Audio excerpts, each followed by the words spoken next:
Hello and welcome to today's episode of Winning Mentality. My name is Daniel Cutright and very excited to have our guest on today, a mutual friend of Mr. Kerry Wynn, another guy that I had on here, Miss Kelly Russell. How you doing? Hello. First, thank you for having me. I'm so excited.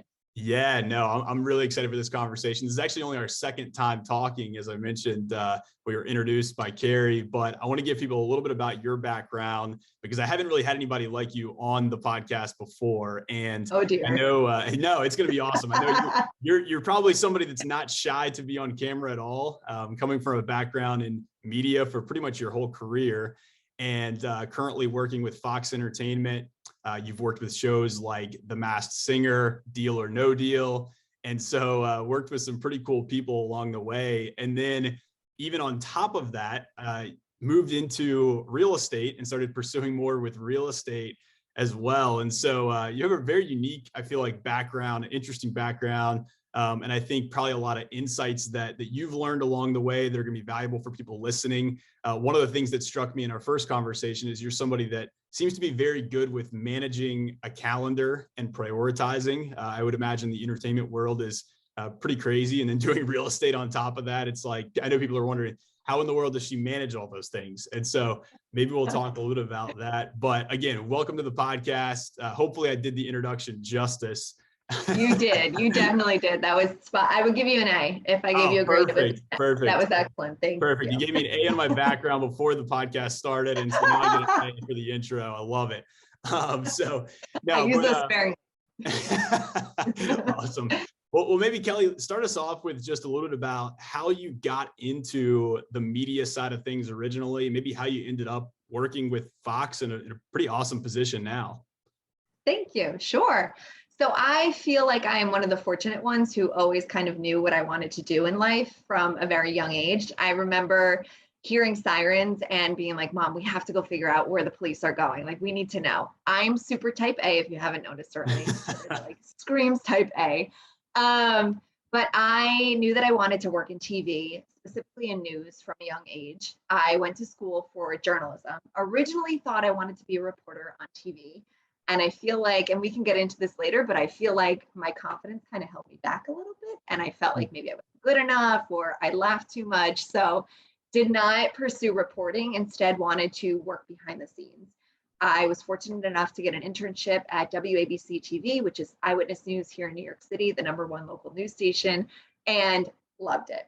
I worked on the assignment desk. So it was answering phone calls from people from everything from the police, DCPI, fire department, listening to the scanners, to people calling in and being like, there's a suspicious boat in the Hudson. And you have to be like, all right, what does the boat look like? Blah, blah, blah. So it was like a lot of working with different kinds of people, which I love, and working with reporters and the assignment desk editors. So knew that I definitely felt at home there, and I wanted to do that for at least the first half of my career, and was lucky enough to, actually, I earned it, so I'm going to rephrase that. I earned my first position right out of college at Eyewitness News. They liked me enough to hire me directly for my internship. So I started there. I think there was like a 2-week gap in between when I finished college to when I started my first job. And I worked basically the first job, the most entry-level position you can have, is operating the teleprompter and handing out scripts to the anchors on air. So I was sorting their scripts, which is very stressful, mind you, because they're live on TV and you have to sort through 50 bajillion papers like this and organize them in order. And it's breaking news, so things change and you're running. And I was schwitzing every day. Like, I was drenched in sweat. I was like, I'm going to mess this up so bad. And when you're on the teleprompter, all of the anchors have a different style of talking. Some like to pause and ad lib, and others just read directly from the script, or some read fast, some read slow. That is so stressful. It's like learning how to drive. You're like operating the wheel and you're like, oh, no, go back. There were so many times, and I will admit this now, I did not at the time. There were so many times where I messed up. But that's okay, great learning experience. So social media was just kind of becoming a thing back then. And this was, oh my gosh, I'm really going to age myself, 2013. And there was Facebook, there was Twitter, maybe there was Instagram, but it wasn't like a big thing. And I kind of took it upon myself to help them create their social pages and populate it and come up with content that I felt the audience would engage with and would like, and kind of just was able to get my own data set and work from there, and moved from teleprompter operator, desk assistant to social media producer. Loved it, but news is very difficult and it's oftentimes depressing because you're working with like a lot of, murders and crazy stories. So I felt like at the time I wanted to test the waters with entertainment. Still loved news, but I was ready for a little bit of a change. So I applied to different jobs and I got a job at NBC, specifically CNBC, working on their primetime shows. So The Profit, Deal or No Deal, which wasn't a thing at the time, Jay Leno's Garage, a bunch of shows like that that were entertainment, but with like a business focus. And I did social media and marketing for them. And I had the time of my life there. Lots of crazy experiences, from living in Florida for 3 months, working on the set of Deal or No Deal, to The Profit and working on small businesses, to Shark Tank, to shoots and everything in between. So that was excellent. And then from there, I kind of got a taste of different areas of the business, including ad sales. And I really liked the people aspect of ad sales and interacting with clients and trying to pitch your shows to different clients, whether that's like a Target or a Nike. And I kind of wanted to do that. So from there, was thinking about my next career step and saw this job at Fox that felt perfectly aligned with my skill set and my interest level. So I applied there and didn't hear for a while, and then finally heard back and went on a couple different interviews back and forth. And, it's very difficult to interview nowadays, but this was before the pandemic, so probably 2 years ago, 3 years ago. I don't know. Time has escaped me. But I got a job. I got that job, and it's essentially an ad sales job, but it's like a dotted line to marketing. So I'm still able to do some marketing stuff and come up with different ideas, but I get that whole sales side of things. So I get to interact with clients. I get to come up with different ideas, pitch them to the clients, revise things, work on different budgets and targeting. So I'm still doing digital stuff, but a little bit more on the sales end of things. So I love it. Yeah. And that's kind of my TV background as of right now. Yeah, that's awesome. I mean, and just as you're talking there, it sounds like, even in that short window of time, the industry itself has gone through a lot of transition. You had to learn social media, then you shift into more of these like marketing roles. Almost, I know you'd mentioned to me before, like you always kind of had this entrepreneurial itch a little bit too. Like it sounds like you almost started finding ways to incorporate a little bit more of that, getting into the sales and marketing side, and a little bit more of kind of the creative aspect of media. Would you agree with that? Totally. I am a creative person. I like to come up with ideas. I like to come up with solutions. That's kind of always how I've been.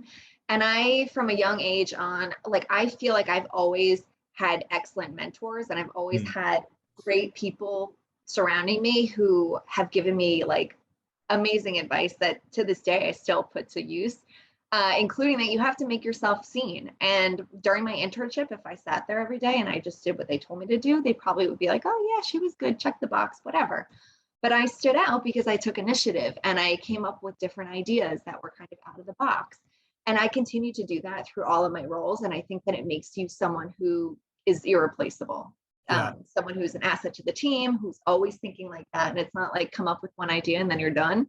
It's constantly come up with different ideas, constantly make yourself stand out, and really work for like your next step in your career. And don't just sit there and do what you're told to do, but come up with other things that kind of elevate you. Yeah, that's awesome. So the initiative piece is huge, but you referenced having good mentors in there too. Like when you think about the people that were mentors for you, were those people that just, it kind of organically happened? Or were those people that you sought out? And then maybe what was some of the direction that they kind of gave you that helped you navigate into these different positions throughout the media world? Sure. I would say that it was a mixture of both. So some just organically fell into my lap through like a network of people. They'd be like, oh, you want to work in TV? This is when I was in college. They're like, you want to work in TV? I know someone who works at Fox who you should talk to, and blah, blah, blah. And sometimes you would try and talk to them and then you felt like you were a little bit of a burden. And other times you would reach out and it was like an instant connection. It was like dating. Like either you like someone or you don't like someone. But I found like a core group of people who really had an interest and an investment in me. And I also felt like I could help them in some aspect. And I think that's important for mentorship, that it's not just a one-way street. Like, yes, they're helping you as you advance in your career, but you also need to give them something in return. So either that's help with social media, which is huge, especially for younger people, helping people who Yeah. maybe are not as comfortable with that. Marketing opportunities, or just helping them in the sense that, like, okay, now that you're a little bit more advanced in your career, there are people who are just starting out, who are in, more entry level roles, who want to be in your position. Now it's on you to help those people out. So Yeah. that is so important to me now. I have people who look up to me, specifically like younger women who are like, can I do this? Like, what, do you have any advice? Can you mentor me? Like, that's Yeah. very important to me. And even like I have younger cousins who kind of look up to me. So Yeah. that is very important for me, for people to realize that you can make an impact and you can be professional and you can be independent. And you don't have to, Yeah. they see these things on social media and they get crazy and in their head. So it's good to Yeah. be a good role model. That's awesome. I love what you said there too about, it's not just a taking from that Yeah. relationship. I think a lot of times people think about mentorship and they're like, well, what can I get from this person? But it's so much more, what can I also bring into this relationship? I was talking to a guy recently and he talked about setting goals, and he's like, you should, think about your goals in the context of, not so much what can I get, but what can I contribute? So I would imagine even these younger girls that you're mentoring, there are probably things that you learn from them as well. And it Absolutely. goes both ways, right? I texted my cousin this morning and sent her a video. I was like, is this good for TikTok? Like, she's helping me. Now I have to touch TikTok as part of my business. And I'm like, help, Oh, yeah. send the smoke signals. I need to help. That is uncharted territory, totally a Gen Z or whatever gen we're on right now. I'm so nervous that they're going to be like, this 30-year-old needs to get off of TikTok. Like, you have no business being on that app. Gosh, no, that's yeah. Yeah, that's awesome. But I love that topic too, because I think it's so important to remember the value of relationships. And we were talking about this a little bit before, but networking. I think sometimes when people hear networking, they think like, you're trying to get something from that person, but it's not. It's you're fostering relationships. Some of those connections you're going to have really strong connections with, some of them maybe not, but it's a matter of engaging with a lot of different people and pursuing a lot of these different connections and relationships to see where it might go. And some of these people, it's going to be you adding more value to them. There's going to be people that might be adding more value back to you. And it sounds like as you have navigated through your career, you've been good at doing that, of fostering, developing, keeping relationships, and things of that nature. 1,000,000%. And everything takes work. And I remember sending out a bunch of like mass emails when I was in college, like, hi, my name is Kelly Russell. I'm looking to get into TV. Heard you work for this network. Like, would you want to mentor me? And I'm like, that's not the way to write it. No one's ever going to answer that. Like, you need to be like, I am looking for this. And I think taking a look at your LinkedIn page, I could be of help to you by doing X, Y, and Z. Like, always give them a reason, and you have to foster those relationships. And it's true. It's just as true as, when I was in college in 2011, as it is now and going to be 2022, like, relationships take work, and you need to, if someone doesn't answer, you can wait a beat and then follow up with them. People are busy. Don't take it as rejection. Although rejection, I'm learning, is just God's putting you in a different direction. So it's not rejection. It's just protection. Man, but I got to write that down before you go ahead. That's awesome. That's really good. Rejection is God's protection. I am learning that every day. And I think from rejection, if we're going to talk about rejection too, I think some of your best life lessons and resets come after some sort of rejection or some sort of feeling of like, gee, I'm not good enough for this job or for this person. And it's like you have that opportunity where you rarely get a minute to sit with your thoughts and think about your life and your direction. And I think that it's a beautiful thing. So if you didn't get the job that you wanted and you feel rejected, just think of it as God's protection. It's just a redirect. Let's go. Yeah. On to the next.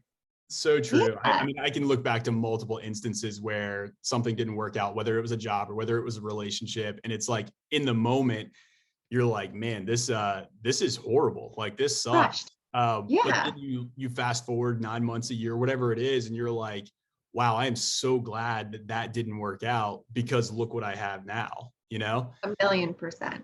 Yeah. Yeah. Yeah. Man, so good. So Not everything's going to work out either, but like it yeah, always does in the end. In the moment, it doesn't seem like it, but it always does in the yeah. You hit on something I was thinking that this is what I wanted to come back to too, but you mentioned something, and I think I saw like a meme on this too, where it's like when people first start in their careers and they're crafting emails, it's like the most polite, apologetic tone of I've got to do all this thing. And like by the time you're like, in your career, whatever, it's like for 5 years, it turns into these like one sentence short emails. It's just kind of you learn how to be more direct. And I think that's what people want is people want directness, people appreciate boldness.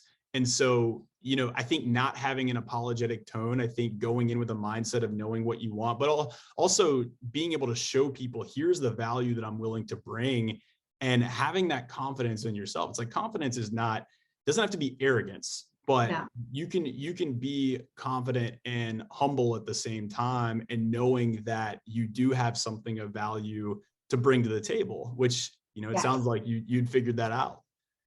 Well, I will tell you, I'm still trying to figure that out at 30 years old. I'm working Yeah. on it. But I think that if you know what you bring to the table, you're not afraid to sit at that table alone.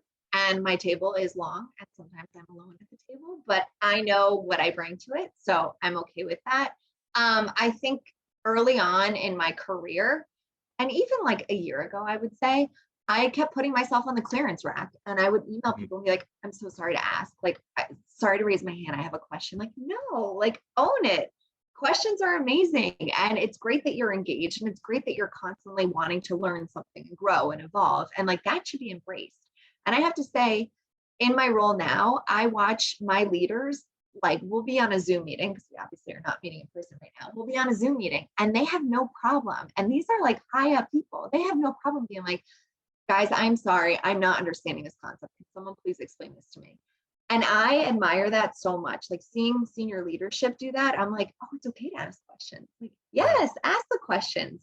And when you speak with confidence. If you're asking something from someone, what's the worst that they can say? No. Yeah. And then you know. And that goes for business stuff, that goes for friendships, for relationships. Like, just put yourself out there and things will come to you. And if they're not coming to you, then like either you need a little redirection or they're not meant for you.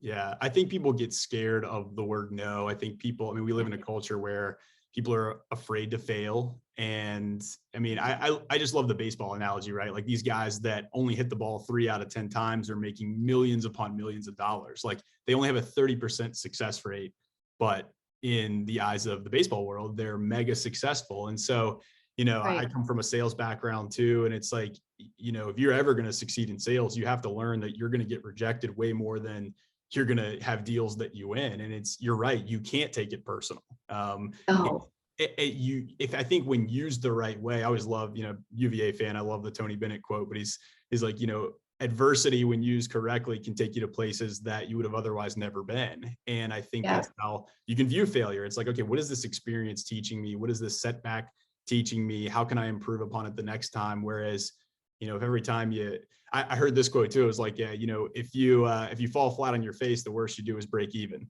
And I always love that because it's just like, all you got Exactly. to do, you only fail if you stay down. You just got to get back up and go again, right? That's right. And when you're down, you have a choice. You either stay down and you can be down in the dumps, or you pick yourself back up and you say, the worst, like I already been at rock bottom, so it can only go Yeah, up from here. And yeah, I know we spoke about this earlier, but there are different relationships that you have along the way that you may outgrow. Like life is like an elevator, and yeah, sometimes you got to stop at certain floors and let some people off. And mm, that is okay. And you have to be okay with that. yeah, You outgrow friendships and relationships, and maybe some mentors you feel like are no longer serving you or you're no longer serving them. It's okay. You yeah. just, that's life. Right. No, that's so good. Being in the media industry too, you've obviously worked with people from a lot of different backgrounds, a lot of different personality types, which this is, I Uh, think, something that people run into and have a hard time navigating sometimes. But in your world, I'm sure you've probably seen it all. And yeah. maybe talk about maybe how you've been able to navigate even relationships with people that didn't necessarily see eye to eye with, or that they were maybe the harder people to work with. Sure. I don't know if you could tell from this, but I love people. I love like even my friend group. I have friends who are on completely different ends of the political spectrum. I have friends who grew up with a lot of money, friends who grew up with no money, friends who have excellent jobs, friends who are just starting out. Like I love that about people. And I feel like I learned so much from having such a diverse group of friends. And I think it's that idea that kind of helps me in the business world because we're all so different, but we can find some common ground. And whether that common ground is like, okay, like I'm learning your perspective, like that is kind of what you need to do. And in TV, there are a cast of characters. In order to work in TV, I feel like you have to fill out a thing that says like, I'm slightly crazy, but it's okay. But we embrace the crazy. And in news, I mean, anything with TV, it's a very stressful environment, but you learn how to work with different groups of people and different types of people. And I think for me, it's just an understanding. And I really make a point with my job of getting to know someone and understand like their thought process. And maybe if someone is a little bit more difficult to work with than someone else, I spend more time really getting to know them and making sure that they feel like they're taken care of. And I've always been this way. I'm always available, and people feel like once they reach that level of comfort, they can call me whenever and express. Like I've had talent still to this day, even though I work at a different network, call me and be like, can I run something by you? And I appreciate that so much because I feel like I always want to be someone who's approachable and willing to listen to whatever they have to say or whatever ideas they want to run by me. So I think that has helped me along the way. And I also, from early on in my career, I made it a point to never talk poorly about anyone. In life, in business, especially, like you don't, even if the experience wasn't the best experience, you don't speak poorly of other people. And I think that it makes you look better too, because people can trust you when they come to you and maybe something isn't sitting right with them or whatever, but that's very important. And that's like one piece of advice that I give people that I mentor is like, do not keep it between yourself and God. Yeah. Do not run your mouth because that stuff goes around. Yeah. But yeah, news is it's just like the TV shows that you watch where it's like chaos and then they're like 3, 2, 1 and it's like, good evening, everybody. It's literally what it's like to work in TV and the people behind the scenes. I mean, I can share stories all day, but like there were times when I worked at ABC and there was breaking news and I had to get the anchors the scripts, but it was it was just the anchors and they weren't going to any shots or any live shots. So I had to crawl behind them on the ground to avoid the camera, hand the script up onto their lap and crawl back down. And I just remember thinking like, no one would ever believe me if I shared this story because it is so insane. And the visual of me like crawling behind the desk and going on the other side is just like, I wish I had footage of that, but that's crazy. That's or amazing. On the set of Deal or No Deal, I was there for the whole summer. One summer we were filming that. And that show in particular was very difficult to market because you cannot give anything away. And we obviously knew the outcome because we were there while they were filming. We knew how much money someone won, how much money someone walked away from, etc. So that was very, very difficult, especially when you're tasked with being there to start marketing the show and putting stuff out on social media. And I feel like throughout that process, and I laugh at it now, but in the moment I was like, oh my God, why me? I became Briefcase Model's den mother. And it was like, if you get, I think it was like 20 something girls, 22 girls, maybe you get them all together. It's a lot of women and a lot of drama.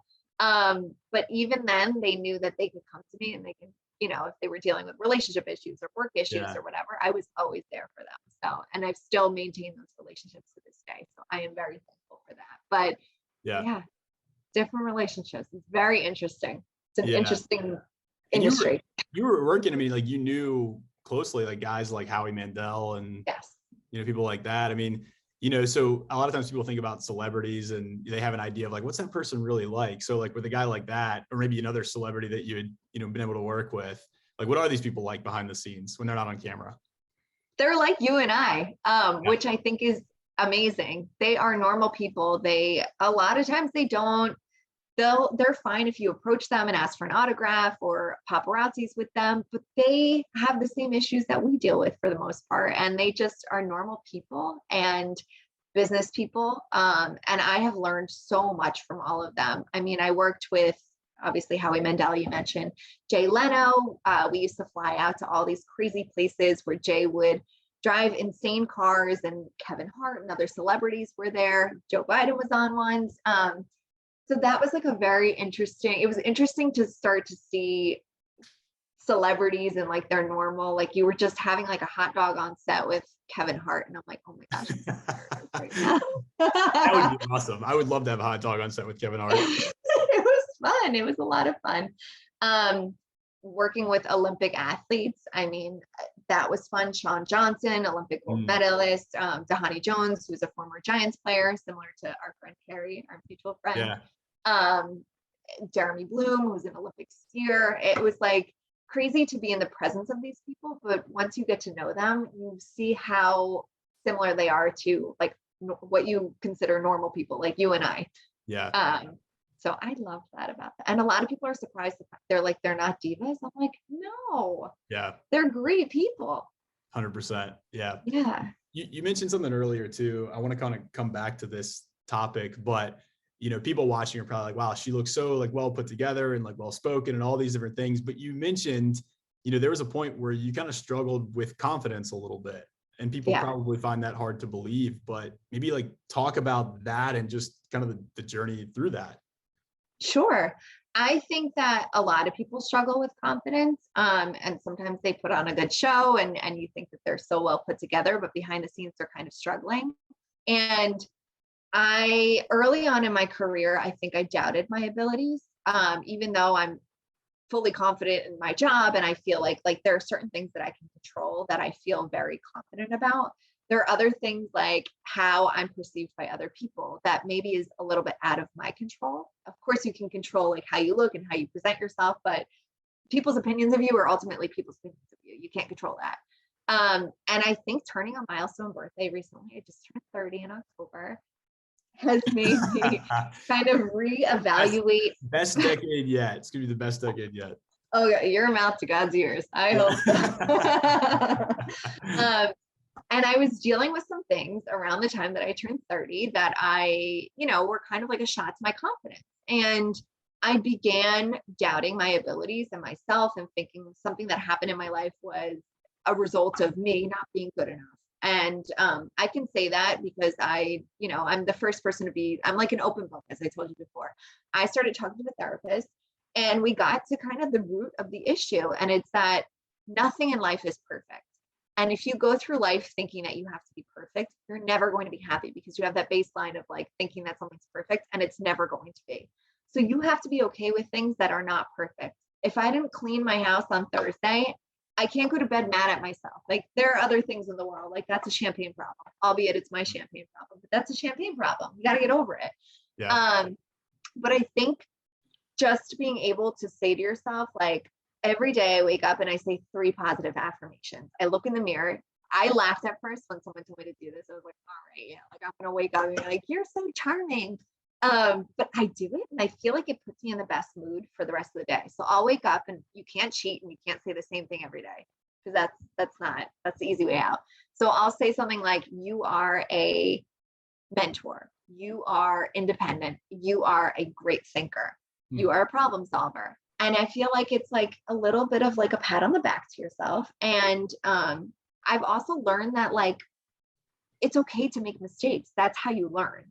But it's how you handle it and what comes of it that is the most important thing. So if you make a mistake at work, don't try and cover it up or throw anyone else under the bus or just wait until they like find the issue. Raise your hand and be like, hey, like I made a mistake on this. I'm sorry. Moving forward, I will do X, Y, and Z. Like always have a solution. Don't come to people with a problem. Come to people with, maybe you have to come with to them with a problem, but come with a solution too. And just taking ownership and thinking about like what you learned from that situation, from that mistake. Like that is totally normal. And that's actually a good thing. And it's a great learning experience. So I think that like this idea of perfectionism, throwing that out the window and being happy with who you are and what you bring to the table and Right. knowing that everyone is different. Like I have skills that are excellent. I'm the first person to say math is not my strong suit. Like it's not. But I lean on other people and I lean on my handy dandy calculator on my phone Yep. to help me. But that's what makes everyone so beautiful is that they're completely different and they have different skill sets and different strengths and weaknesses, and we can all learn from each other. Yeah, man, so much good stuff in that. I mean, and I think that's what I'm hearing out of that too is, circumstances are going to happen, mistakes are going to happen. It's so much more about your response to those things than it is the actual event itself. 1000%. Yeah. Yeah. Oh, You're that's never going to remember that small mistake that you made when you were 22 working at your first job, but you're yeah. going to remember like a life lesson that you took from that. Yeah, it can be really easy too. You talked about the opinions of other people. Like it can be really easy to get caught up in that. I mean, especially in the world of social media, and it's like this image of perfectionism is constantly cast out there. And then I think we also like when it comes to what people think about us, I think that we internally as humans, we think that people are thinking about us more than they actually are. And Yes. at the end of the day, people are thinking about their own problems. They're not really that worried about you. But it is like I struggled with that too, is historically having been a people pleaser type person. That was something that was really hard for me. I still deal with that, but right, it's like when you can come to a place of realizing that it's not that big of a deal, like it doesn't really matter that much what other people think at all. That can be a very freeing thing, and you give yourself that grace to be human, like you said, right? Like nobody's perfect. You shouldn't try to be, you shouldn't have to be, and you should honestly like find joy in the slip ups and Right. find joy in the mistakes that you make, because that's what adds to your story, right? Like if you were going to a conference to hear somebody give a talk and everything in their life was exactly perfect all the time, that'd be the most boring talk ever. Right? Like nobody would actually want to Right. listen to that. Like people want to hear the overcoming, the struggle, victory, and to realize like, wow, that person, they messed up too. Like they made mistakes too, right? Totally. It's relatable. Everyone goes through that at some point in their life or is going through that right now. Yeah. Completely. So you mentioned turning 30, you kind of made some shifts in your mind. And you mentioned one of the things you mentioned to me before too was you got to this place where you were willing to maybe start taking some more risks. You had been a little bit more conservative maybe throughout your life, and you just got to this place where it's like, hey, I'm gonna be a little bit more risky. Yeah. Enter real estate. You started doing some real estate on top of an already seemingly busy schedule. Talk about maybe why you chose to pursue that, just that mindset shift in general of like, hey, I'm going to go out and try some different things. Sure. Yeah. You hit the nail on the head. I've always been a safe person, quote unquote.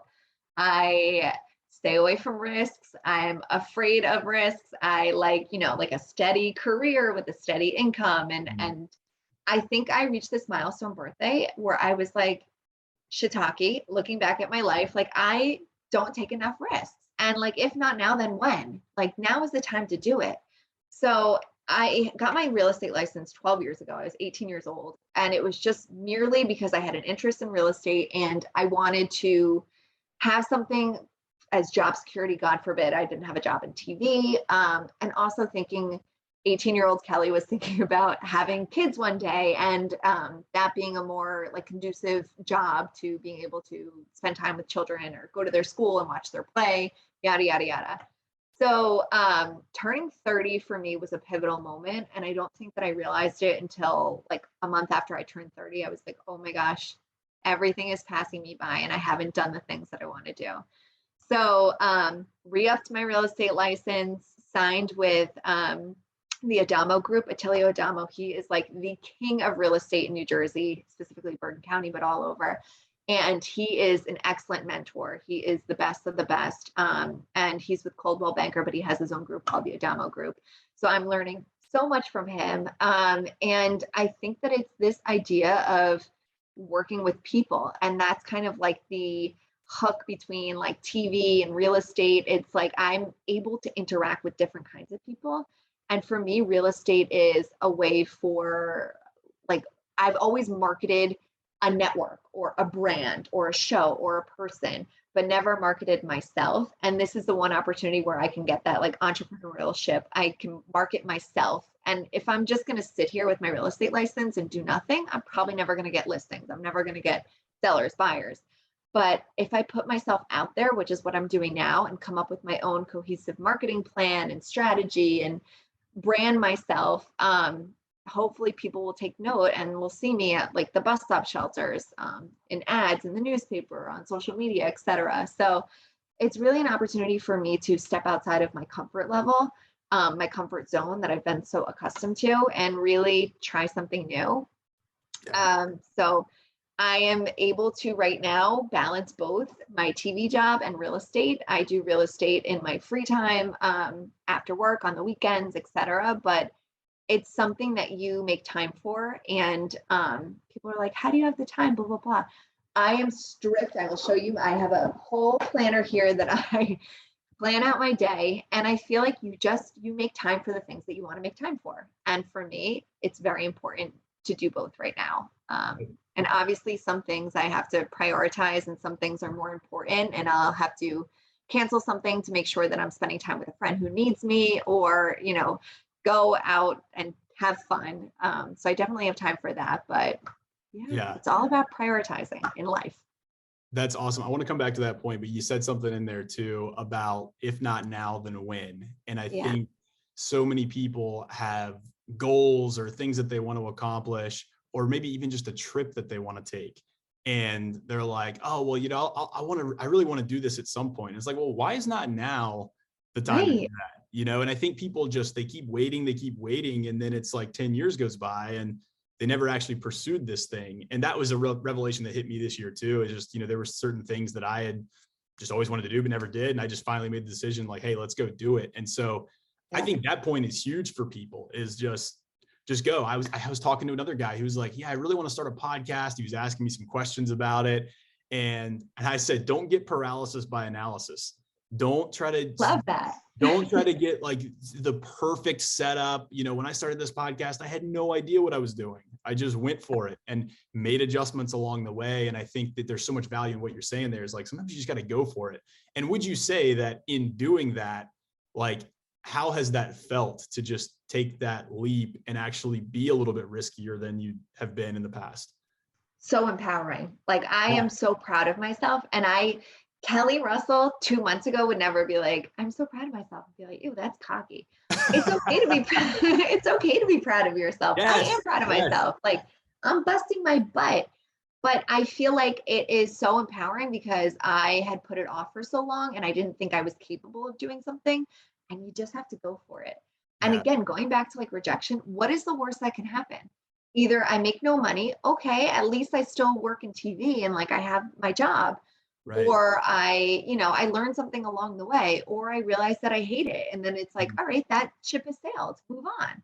Right. But like, you don't know until you try, but you have to try. And I think the beauty in the pandemic is that a lot of people have realized that like life is so precious and it's so short, and you have to make time for the things that you want to make time for, whether that's going on a trip or taking that leap of faith in your career or marrying the girl of your dreams. Like, you have to do that because like you only live once. Totally. But once is enough if you do it right. Man, so good. So good. So talk about just the prioritization aspect a little bit more, maybe just kind of like how you think about your calendar on a daily basis. You've got all these balls in the air that you're juggling. How do you keep all that straight? But then also still give yourself time too. Like, what's your recharge time look like? Do you have that built in, or you always just go? I have ants in my pants. From a young age on, I've always had ants in my pants. I can't sit around and do nothing. Like, that is like, sounds like torture to me. So if it means waking up an hour or two earlier to make sure that I get everything done that I need to get done, then for me, it's important and I'm totally okay with that. So I usually get up pretty early, like I'd say around like 6, and I start looking online at homes and building my marketing plan for real estate, checking in on different things. And then I'll pivot to my normal workday job at Fox. And it's very busy. It's stressful. It's a lot of Zooms. It's a lot of meetings. It's a lot of thinking. And it's never like a 9 to 5, especially because most of our team is West Coast based. So there's a lot of that.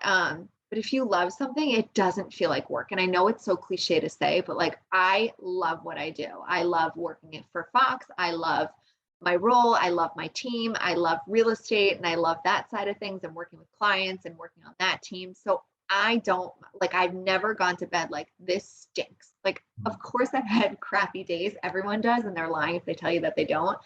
But I am so happy with my life and with my career that like I'm totally fine getting no sleep. But I wake up early and I do that. And then when I'm done with my job, I'll, if I still have like real estate stuff to do, I'll do that. Or I make it a point to check in on friends. Like I'll call friends and we'll just have a discussion. And for me, that's very important because you need a break from like go, go, go, go, go, work, work, work. Like you need to have that separation and to maintain these relationships. And if you don't, then they're just going to fall to the wayside. And I move things around a lot. So like if it's a friend's birthday dinner, of course I'm going to be there. I'm not going to miss it for the world. So I'll move some clients around and shift some things. But that's also like exciting is that like you're kind of in control and like I like moving it around to make sure like I make everyone happy. And I think that's part of the people pleasing aspect of me. And maybe it's not good, but like I make it work. But I'm very type A. I'm very organized. I have my schedule built out. I allow for some cushion room, but like making sure that I'm like taking care of myself is very important. Getting enough sleep at night, which I could do a better job at. Like yesterday I got my nails done, like certain things like that. You just need to take like a minute and make sure that you're also taking care of yourself. And my friend told me something a couple weeks ago and I was like, that makes total sense. It's in life and like relationships, whatever. What does the pilot say or the flight attendant says when you get on a plane and they're going through like the whole security stuff? They say to put your oxygen mask on first before you help other people. So if you're not helping yourself with certain things and you're not happy with yourself, you can't help other people and you can't be there for other people. So you kind of have to be your own best advocate. Totally. So that kind of stuck with me. No, I love the analogy. That's awesome. Yeah. You had so many good points in there that I like get these questions in my head and I'm like, I want to ask her this, but ask away. No. Yeah, that's awesome. I know what I was going to ask you. As far as, some people maybe that are more extroverted or introverted, they recharge in different ways. And, you being somebody that loves people, you're with people all the time in your media career, real estate, all that. So like when you recharge, is that still recharging with people? Like, is there ever a point where you're just like, I just need a little alone time. Like, I just need like a second to like be by myself, or is it all like all people all the time? It's mostly people all the time, I would say, but they're you're like far into extrovert is what you're telling me. Yes. I was the girl who in school got her seat moved every day and the teacher would think that that was like disciplining me. And I would just be like, cool, new friends, and would like start getting to know the new group that I sat with. So I love people, but I feel like, sometimes I do need to like be alone, but my alone time needs to be like short. And sometimes my alone time means not doing something business related, but like having a conversation with a friend that's like totally light. And we're just talking like about a show that we both watch and comparing notes and stuff like that. I do a lot of reading. I love reading. I love listening to podcasts. So maybe while I'm cleaning my house, I'll be listening to obviously your podcast. Appreciate that. So maybe I'm not like alone because I'm always like doing something. But yeah, I know friends who need like sometimes to shut the door and just be alone for the weekend and get away from people. But I start to miss people. I got that itch. I don't know. I'm very far to the like extrovert side. Yeah. Well, I'm going to ask you this because I'm always looking for book recommendations too, but you said you're a reader. So best book that you've read maybe over the last year, 2 years, one that comes to mind. Ooh, good question. I know that's a put you on the spot type question, but. No, I love it. I am reading a book right now actually called In 5 Years, and it's a New York Times bestseller, and it is different from what I normally read, which I actually liked. At first I was like, my friends had recommended the book and I'm like, oh, I'm not going to like it. Like I normally like biographies or like silly, like self-help books, whatever. But I am sitting there crying like a maniac. And I'm like, I just love the book. And it's become like an addiction. Like I'll have 5 minutes and I'm like, the book. And I'll pull it out and like try and read like 5 pages if I can get it in. But I love the book. I highly recommend In 5 Years. And I will ship it to your house, Dan. Wow, I You can appreciate read it. that. It's a good book. That's Um, awesome. I think I have a problem whenever somebody recommends a book, I just immediately go on Amazon and order it. Like I can't stand it. Me too. It's kind of an itch. Me too. And then I have like a collection behind me on my coffee table, and I'm like, should probably get to those at some point. But That's awesome. it was also a good lesson for me in there because, well, first of all, everything in my world apparently is a lesson. But at first, when my friends were recommending it, I was like, I'm not going to like the book. Like, I'm not going to read it. And of course, I ordered it, and I'm like, I'm so glad that I didn't yuck their yum enough to like not buy the book. Like they told me to buy it. It was excellent. And I was like, no, it's not what I normally want to do. But like, who cares? Step outside of your comfort zone. That's and awesome. now I'm the idiot who's sitting here crying, reading the book. Love it. And it's a beautiful cover. As we wind down here, maybe just kind of one thing that you're excited about moving forward. You know, you got a lot of great things in motion going on, or, you know, kind of where you see yourself, you know, going from here. Sure. First of all, I'm so excited for 2022. And I know that 2021 was hard for a lot of people, and I'm going to loop myself into that 2021 hard year category. Usually after you have a really hard year, you have an excellent year. And I am very optimistic about 2022. I'm most excited to kind of really get into the real estate world. Like I'm dipping my toes in now, but I want to make that more of a priority in my life.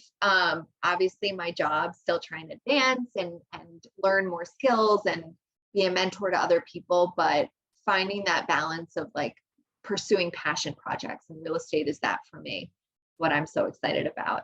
And also fostering and harboring like true friendships, relationships, and making sure that I'm reprioritizing and reconnecting with people and maintaining connections with people. That is very important for me. So I feel like it's going to be a good year.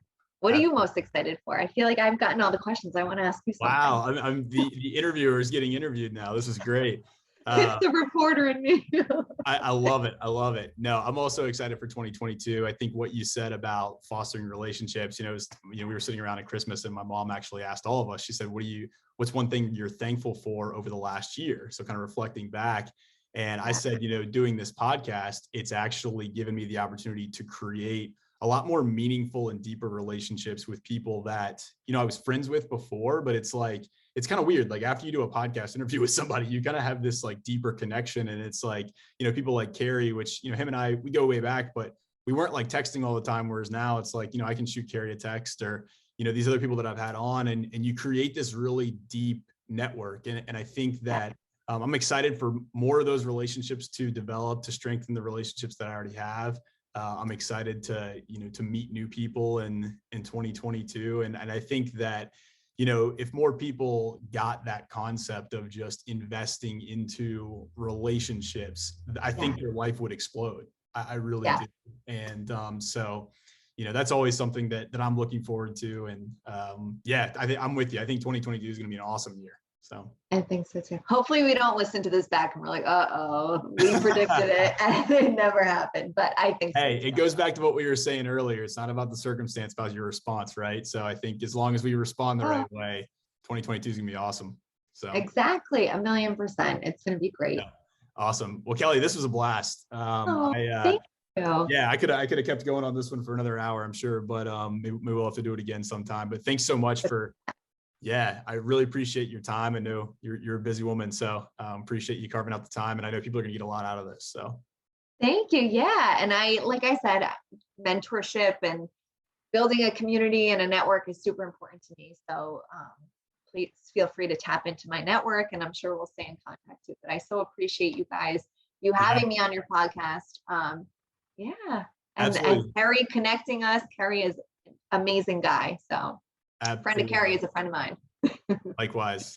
Well, thanks again, Kelly. Really appreciate it. Thank you. All right. Take care, everybody. Thank you.